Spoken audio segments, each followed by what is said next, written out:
तो नमस्कार प्यारे साथियों, स्वागत करता हूं आप सभी का अपने प्यारे से यूट्यूब चैनल पावर ऑफ ज्ञान क्लासेस के आज के इस बेहतरीन से क्लास में। तो प्यारे साथियों, आज हमारा जो चैप्टर है वो अध्याय 2 अम्ल क्षार एवं लवण, हम आज इस चैप्टर को शुरू कर रहे हैं। इसके पहले मैंने आपको बता देता हूं कि मैंने किन किन चैप्टर को कर लिया। देखिए, हम जो कि रसायन विज्ञान का दूसरा चैप्टर है, हमने इसके पहले फिजिक्स में पहला चैप्टर जो कि प्रकाश होता है, उसके बाद हमने बायोलॉजी में पहला चैप्टर जैव प्रक्रम को कर लिया है, और इस केमिस्ट्री का पहला चैप्टर जो है रासायनिक अभिक्रिया एवं उसके समीकरण कर लिए हैं। इतने सारे चैप्टर मैंने विज्ञान में खत्म कर लिए हैं। तो देखिए, आज हम इस चैप्टर को अध्याय 2 अम्ल क्षार एवं लवण को शुरू कर रहे हैं। आई होप कि आपने इसके पहले मैंने जितने भी चैप्टर विज्ञान में कराए हैं आपने देखे होंगे, क्योंकि आपको अगर बैकलॉग हो जाएगा, यही समय है। अगर आप इसी महीने से मेहनत करना नहीं शुरू कर देंगे तो ये जान लीजिए लास्ट वक्त है। इसके बाद आपको मौका नहीं मिलेगा कि फिर से मैं अपना सिलेबस पूरा कर लूँ, क्योंकि पेपर देने के लिए सबसे ज़्यादा ज़रूरी होता है कि हमारा सिलेबस पहले पूरा हो।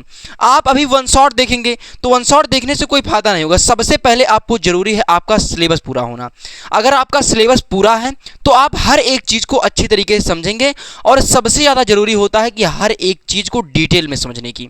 तो देखिए, हम आज शुरू कर रहे हैं अध्याय 2, जो कि चैप्टर का नाम है अम्ल क्षार एवं लवण। ये आज हमारा जो लेक्चर है वो लेक्चर पहला है, क्योंकि आज हम इस चैप्टर को शुरू कर रहे हैं। तो सबसे पहली बात जरूरी होती है जानने की, आखिरकार अम्ल होता क्या है। अम्ल क्या होते हैं? अम्ल देखिए, अम्ल जो होता है वो स्वाद में खट्टे होते हैं।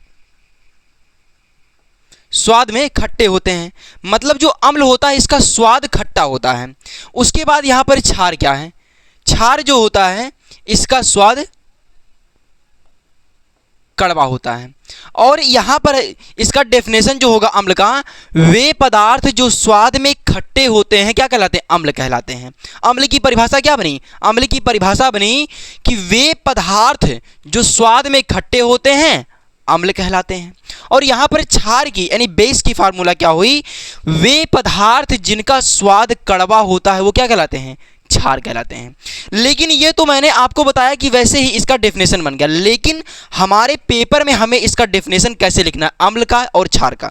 तो देखिए, हाँ, यहाँ पर अभी हम पढ़ेंगे अम्ल और क्षार के प्रकार में, लेकिन मैं जो आपको बता रहा हूँ उसको देखिए।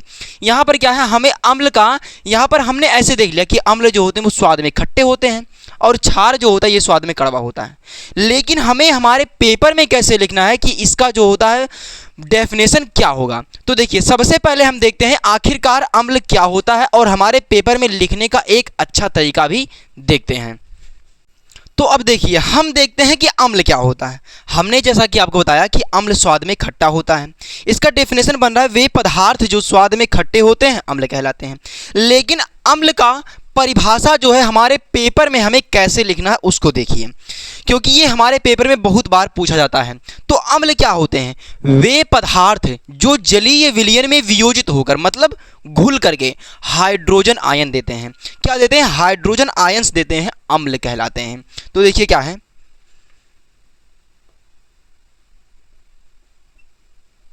वे पदार्थ जो जलीय विलयन में वियोजित होकर, जलीय विलयन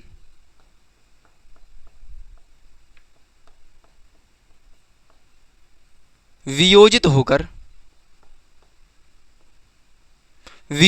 क्या देते हैं? यहां पर लिखा है वे पदार्थ जो जलीय विलयन में वियोजित होकर हाइड्रोजन आयंस देते हैं।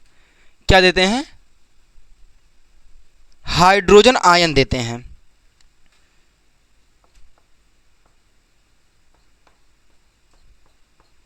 हाइड्रोजन आयंस देते हैं। हाइड्रोजन आयन देते हैं। इसके अतिरिक्त अन्य कोई आयंस नहीं देते हैं।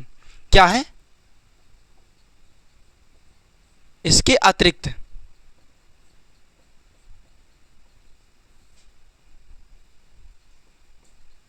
अन्य कोई आयन नहीं देते हैं। आयन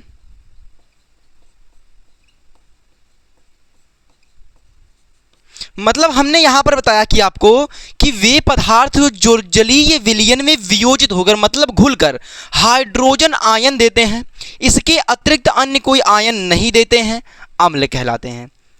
क्या कहलाते हैं? अम्ल कहलाते हैं, कहलाते हैं।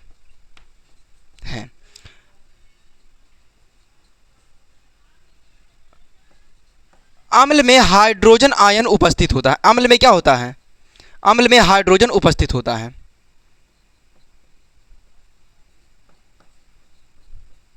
अम्ल में हाइड्रोजन क्या होता है? उपस्थित होता है, उपस्थित होता है।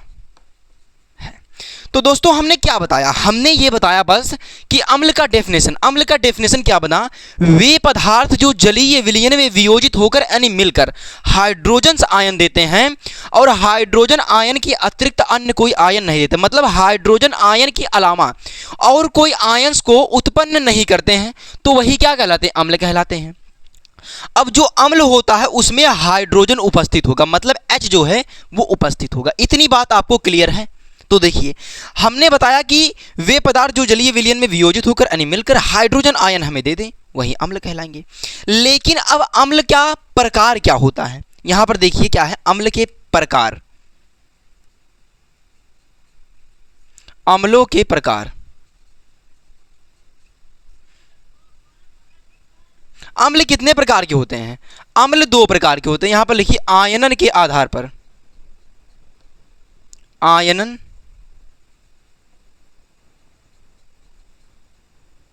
आयनन के आधार पर अम्ल 2 प्रकार के होते हैं।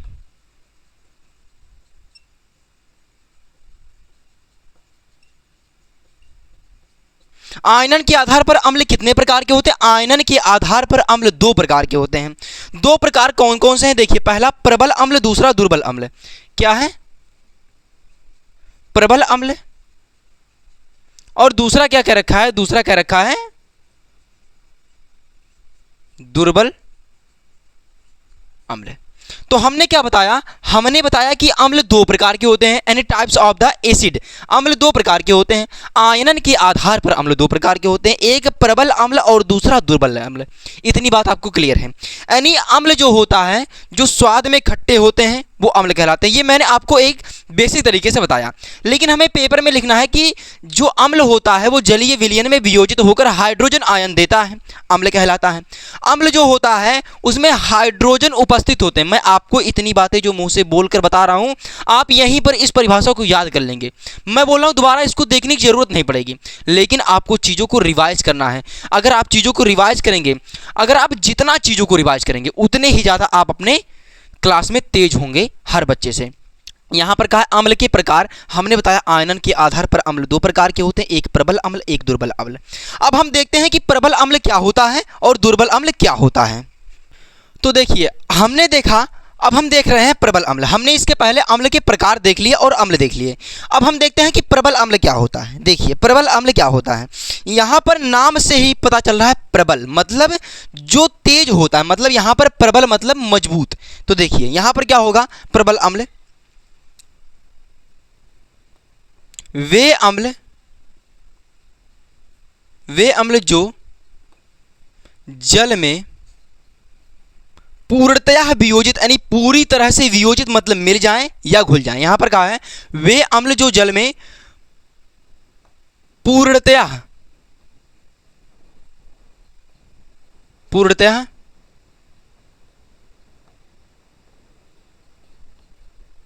वियोजित या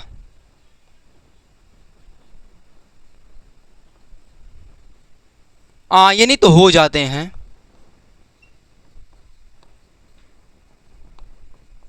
आयनित हो जाते हैं, प्रबल अम्ल कहलाते हैं। प्रबल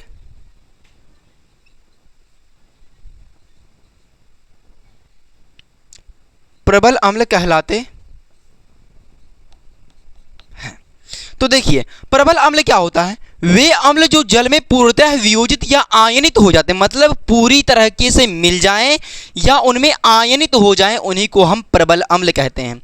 तो प्रबल अम्ल का उदाहरण क्या है? उदाहरण क्या है इसका? उदाहरण जो है दोस्तों H2SO4, HCl और HNO3। क्या है?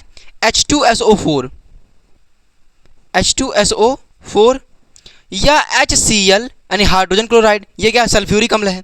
यहाँ पर क्या है? H2SO4, HCl और HNO3। क्या है? HNO3। तो ये उसके क्या है? उदाहरण है। तो हमने देखा प्रबल अम्ल जो जल में पूर्णतः यानी पूरी तरीके से वियोजित या आयनित हो जाए, उन्हीं को हम प्रबल अम्ल कहते हैं। प्रबल अम्ल का उदाहरण H2SO4, HCl या HNO3 होता है। तो अब हम बात करते हैं कि दुर्बल अम्ल क्या होता है। तो देखिए, अब हम देखते हैं दुर्बल अम्ल क्या होता है। हमने देख लिया प्रबल अम्ल क्या होता है, अब हम देखते हैं दुर्बल अम्ल। दुर्बल अम्ल क्या होता है? यहाँ से नाम से ही पता चल रहा है दुर्बल। देखिए, वे पदार्थ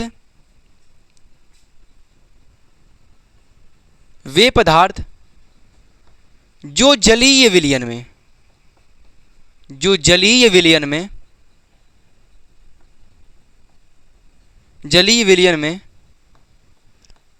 पूर्णतया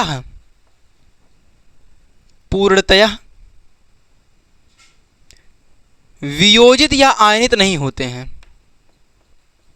पूर्णतः वियोजित या आयनित नहीं होते हैं। आयनित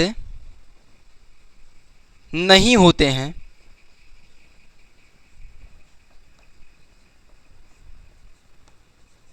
आयनित नहीं होते हैं, दुर्बल अम्ल कहलाते हैं। दुर्बल अम्ल।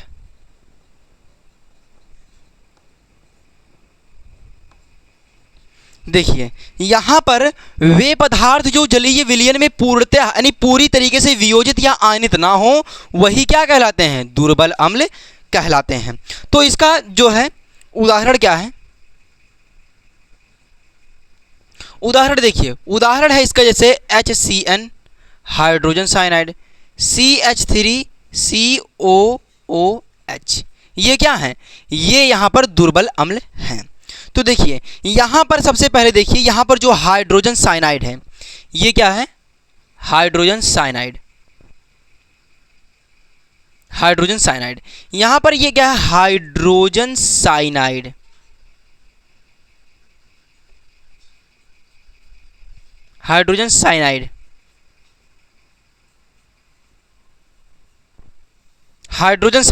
अब इस हाइड्रोजन साइनाइड को हम आयंस में तोड़ेंगे।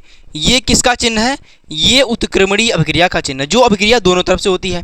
तो देखिए, यहाँ पर हाइड्रोजन जो है अकेला हो गया और यहाँ पर बीच में प्लस का चिन्ह आ गया, Cn अकेला हो गया।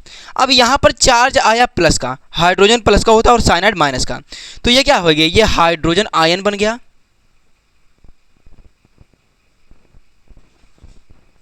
हाइड्रोजन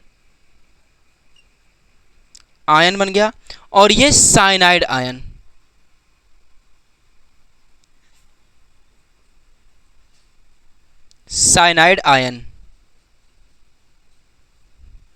ये क्या हो गया? Hydrogen cyanide. ये क्या हो गया? अलग होंगे, मतलब ये आयनों में टूट गए। यहाँ पर कहने का मतलब वे पदार्थ जो जलीय विलयन में पूर्णतः वियोजित या आयनित नहीं होता है, वही क्या कहलाता है? दुर्बल अम्ल कहलाता है। जैसे मैंने इसका उदाहरण बताया कि HCN या CH3COOH, यहाँ पर हाइड्रोजन साइनाइड था, ये आयनों में टूट गया। तो मैं आशा करता हूँ कि आपको इतनी बात क्लियर हो गई होगी। मैंने क्या बताया? मैंने आपको बताया अम्ल क्या होता है, अम्ल के प्रकार। आयनन के आधार पर अम्ल दो प्रकार के होते हैं, एक दुर्बल अम्ल और एक प्रबल अम्ल। मैंने दुर्बल अम्ल और प्रबल अम्ल आपको बता दिया। अब हम बढ़ते हैं कि अम्लों की क्रियाशीलता कैसी होती है, मतलब विभिन्न अम्लों का जल के आपेक्षिक प्रबलता क्रम क्या होता है, मतलब कौन से अम्ल ज़्यादा प्रबल होते हैं और कौन से अम्ल कम प्रबल होते हैं, उसको हम देखते हैं। तो देखिए यहाँ पर अब हम देखते हैं विभिन्न अम्लों का जल के आपेक्षिक प्रबलता क्रम। यहाँ पर प्रबलता क्रम मतलब कौन अधिक जो अम्ल है वो प्रबल है, यानी कहाँ पर प्रबल है, जल में घुलने में कौन सबसे ज़्यादा प्रबल है। यहाँ पर देखिए लिखा है विभिन्न अम्लों का जल के आपेक्षिक प्रबलता क्रम, मतलब कौन जो है ऐसा अम्ल जो जल में बहुत तेजी से घुलता है। देखिए सबसे पहली बात, जो जल में घुलने वाला बहुत तेजी से वो हाइड्रोजन क्लोराइड HCl। क्या है HCl, मतलब HCl जो होता है वो जल में बहुत तेजी से घुलता है। उसके बाद क्या है, ये जो है जल में अधिक तेजी से घुलता है। किससे तेजी घुलता है, HNO3 से। यहाँ पर देखिए जो HCl है वो तेजी से घुलता है किससे, HNO3 से। इतनी बात आपको क्लियर है। अब देखिए HNO3 जो है किससे प्रबल है, अब यहाँ पर भी बात आएगी ना, यहाँ पर ये किससे प्रबल है, H2SO4 से। किससे, H2। देखिए यहाँ पर HCl सबसे तेजी से घुलता है, उसके बाद HNO3, उसके बाद क्या होता है H2SO4। क्या होता है H2SO4। इतनी बात आपको क्लियर है। उसके बाद कौन होता है, इसके बाद होता है CH3COOH। क्या होता है CH3COOH, CH3COOH। देखिए यहां पर सबसे ज्यादा अधिक प्रबल कौन है, HCl, मतलब ये HCl जल में बहुत तेजी से घुलेगा। उसके बाद कौन घुलेगा, HNO3, उसके बाद H2SO4, उसके बाद CH3COOH। तो देखिए इसके बाद जो होगा कौन प्रबल होगा, H2CO3। क्या होगा, इसके बाद कौन होगा, H2CO3, H2CO3। और सबसे लास्ट में होगा HCN।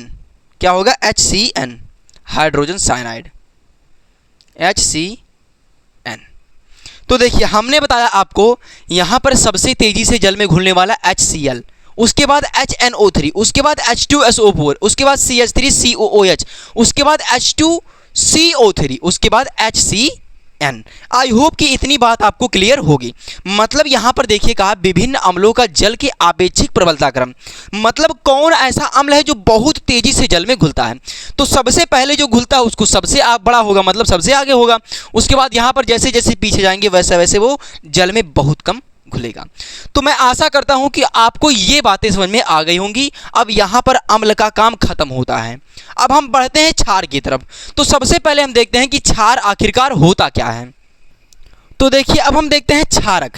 क्षारक क्या होता है, सबसे पहली बात मैंने आपको बताया कि इसका स्वाद जो होता है वो कड़वा होता है। इसका स्वाद क्या होता है, कड़वा होता है। लेकिन हम ऐसा पेपर में नहीं लिख सकते कि वे पदार्थ जिनके स्वाद कड़वे होते हैं क्षारक कहलाते हैं। तो क्षारक का परिभाषा क्या है उसको देखिए। यहाँ पर क्या है, वे रासायनिक पदार्थ जो जलीय विलयन में वियोजित होकर माने घुल करके ऋणावेशित आयन के रूप में OH पर माइनस यानी हाइड्रोक्साइड आयन देते हैं, क्षारक कहलाते हैं। देखिए वे रासायनिक पदार्थ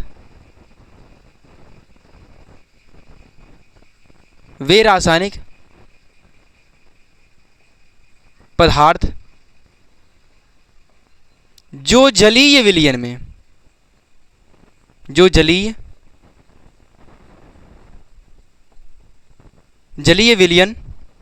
क्या है, वे रासायनिक पदार्थ जो जलीय विलयन में वियोजित होकर या घुलकर में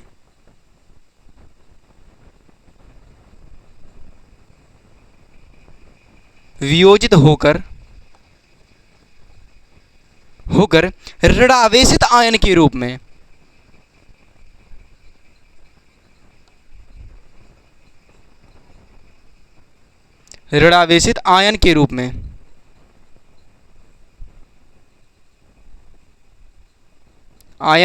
में हाइड्रोक्साइड आयन देता है। क्या है, हाइड्रोक्साइड आयन OH।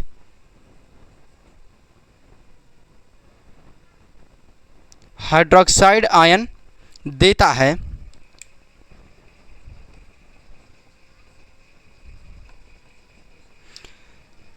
क्या कहलाता है, क्षारक कहलाता है।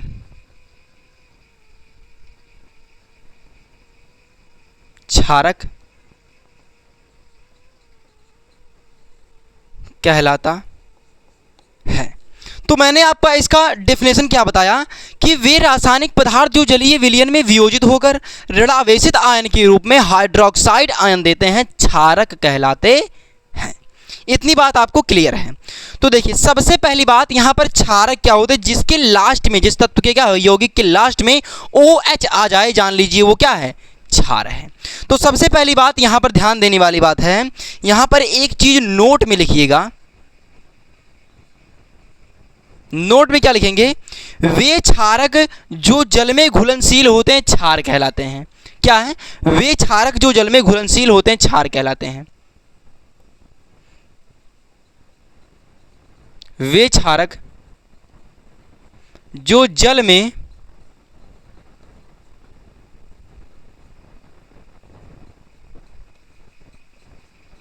वे क्षारक जो जल में घुलनशील होते हैं क्षार कहलाते हैं। क्षार कहलाते हैं। तो यहां पर देखिए नोट में लिखा है वे क्षारक जो जल में घुलनशील होते हैं क्षार कहलाते हैं। मतलब यहां पर जो जल में घुलनशील होगा वो क्षार कहलाएगा, और सभी क्षार जो होगा वो क्षारक होते हैं। ध्यान दीजिएगा, अभी मैं आपको इसका मतलब बताऊंगा। सभी क्षारक, सभी क्षार जो होंगे, सभी क्षार क्षारक होते हैं। सभी क्षार क्षारक होते हैं, लेकिन सभी क्षारक जो है क्षार नहीं होंगे, क्योंकि सभी क्षारक जल में घुलनशील नहीं होंगे। तो देखिए यहां पर क्या है, वे क्षारक जो जल में घुलनशील होते हैं क्षार कहलाते हैं। यानी सभी क्षार जो होंगे वो क्षारक होते हैं, लेकिन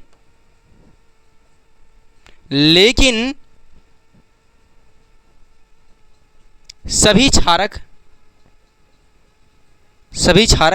क्षार नहीं होते। क्षार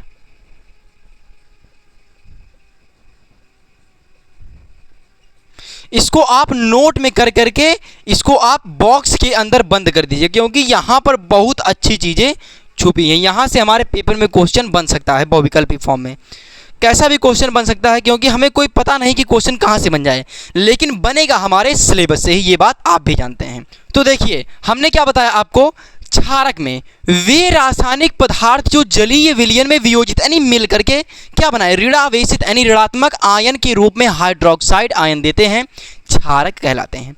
मैंने आपको एक नोट में चीजें बताई जिसको आप ध्यान में रखिएगा। ध्यान में क्या रखने वाली बात है, वे क्षारक जो जल में घुलनशील होते हैं, मतलब जो क्षारक यानी अम्ल, मतलब जो क्षार होता है वो अगर जल में घुल जाता है तो वो क्षार कहलाता है। मतलब वे क्षारक जो जल में घुलनशील होते हैं क्षार कहलाते हैं, लेकिन यहाँ पर कहा है सभी क्षार जो होते हैं वो क्षारक होते हैं। यहाँ पर जो सभी क्षार होंगे वे क्षारक होंगे, यहाँ पर कहा वे सभी क्षार क्षारक होंगे, क्योंकि यहाँ पर सभी क्षारक कहा है जो जल में केवल घुल जाएं, तो यहाँ पर जो क्षार जल में घुलेगा वो क्षारक होगा। लेकिन यहाँ पर कहा है लेकिन सभी क्षारक क्षार नहीं होते, क्योंकि सभी क्षार जो होंगे वो जल में नहीं घुलेंगे, लेकिन यहाँ पर जो क्षारक होता है वो जल में घुलता है। तो इतनी बात आपको क्लियर हो गई होगी। अब हम बात करते हैं कि क्षारक के प्रकार। क्षारक दो प्रकार के होते हैं। क्या है क्षारक के प्रकार,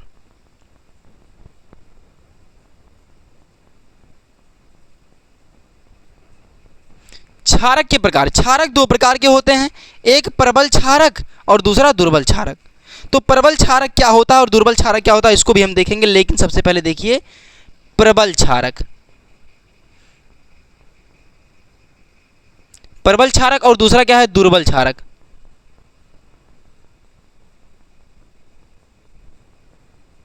दुर्बल क्षारक। तो सबसे पहले हम देखते हैं कि प्रबल क्षारक आखिरकार होता क्या है। तो अब हम बात करते हैं कि प्रबल क्षारक क्या होता है। सबसे पहली बात, प्रबल क्षारक जो होता है वे क्षारक जो जल में घुलकर हाइड्रोक्साइड आयन देते हैं प्रबल क्षारक कहलाते हैं।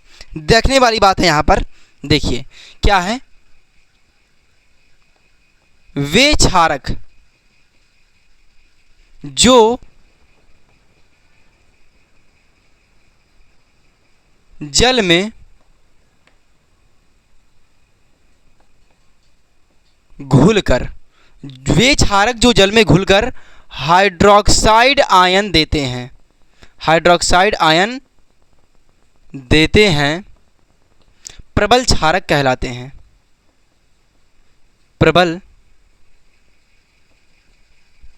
क्षारक कहलाते हैं।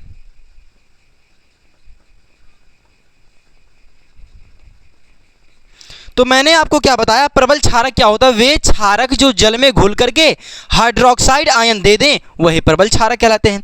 तो प्रबल क्षारक में हमने उदाहरण क्या देखते हैं, जैसे क्या है, उदाहरण जैसे क्या है, सोडियम हाइड्रोक्साइड NaOH,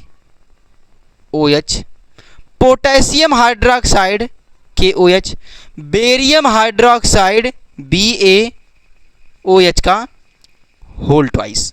यहाँ पर मैंने आपको भाई क्या बताया, ध्यान दीजिएगा, यहाँ पर मैंने बताया कि सोडियम हाइड्रोक्साइड, पोटेशियम हाइड्रोक्साइड और बेरियम हाइड्रोक्साइड। एक बात यहाँ पर आप लोग देख रहे होंगे कि सबके लास्ट में OH OH OH आ रहा है।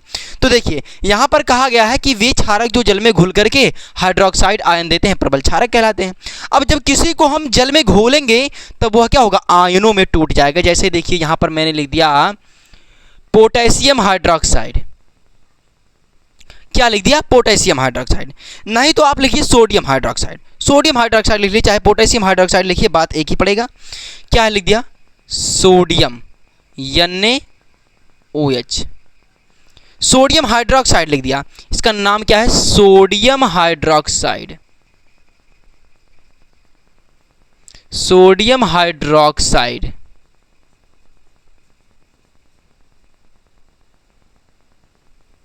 अब जब सोडियम हाइड्रोक्साइड को हमने आयनों में तोड़ा, ये कौन सी अभिक्रिया होती है, इसका नाम बताइए आप, इसका नाम क्या होता है, उत्क्रमणीय अभिक्रिया का चिन्ह है।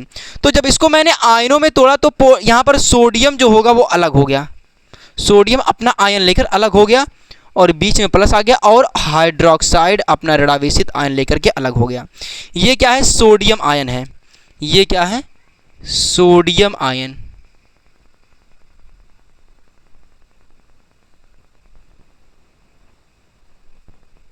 सोडियम आयन, और ये क्या है,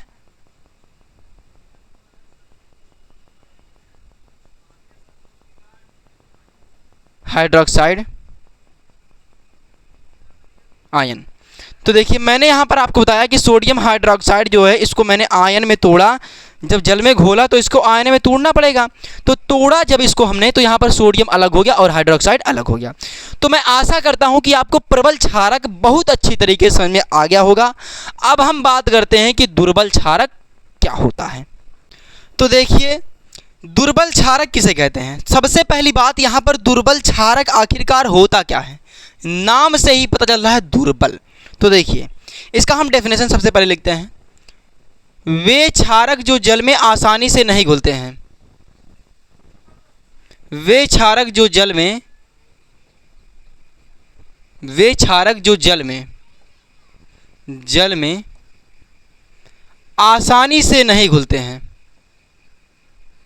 आसानी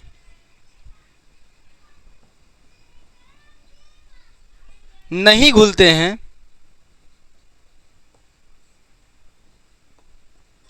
मतलब वे क्षारक जो जल में आसानी से नहीं घुलते हैं क्या कहलाते हैं,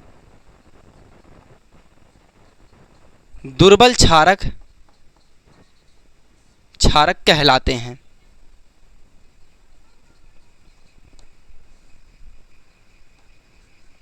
तो देखिए मैंने आपको इतना ही बस बताया इसमें कि वे क्षारक जो जल में आसानी से ना घुले वही दुर्बल क्षारक है। तो दुर्बल क्षारक का उदाहरण क्या है ये जानना जरूरी है। तो दुर्बल क्षारक का उदाहरण क्या है, जैसे ले लें, इसका उदाहरण क्या है, aluminium hydroxide, aluminium hydroxide AlOl मतलब क्या है, AlOH का होल थ्राइस, क्योंकि एल्युमिनियम पर होता है +3 का चार्ज, क्योंकि एल्युमिनियम का जो परमाणु क्रमांक होता है वो 13 होता है, तो इसका क्या है यहाँ पर जो आयंस होगा वो 3 होगा और हाइड्रोक्साइड के ऊपर 1 होता है, तो देखिए -1 होता है। उसके बाद क्या होता है, ammonia hydroxide NH4OH, ammonia hydroxide. तो देखिए यहाँ पर कह रहा है जो जल में आसानी से ना घुले। तो देखिए मैंने आपको बताया इतना ही बस कि वे क्षारक जो जल में आसानी से नहीं घुलते हैं दुर्बल क्षारक कहलाते हैं। तो विभिन्न क्षारों की क्रियाशीलता को हम देख लेते हैं। तो क्या देखते हैं, सबसे पहले हम देखते हैं, इसका हम बना लेते हैं वो, देखिए सबसे पहले इसको देख लीजिएगा, OH का होल थ्राइस। सबसे पहले हम इसको देख लेते हैं, इसको आयंस में तोड़ते हैं। तो यहाँ पर क्या होगा, Al का होगा Al और इसके ऊपर आएगा +3, क्योंकि ये इसका क्या होता है, आयन प्लस है और प्लस में OH, OH पर क्या होता है, माइनस होता है।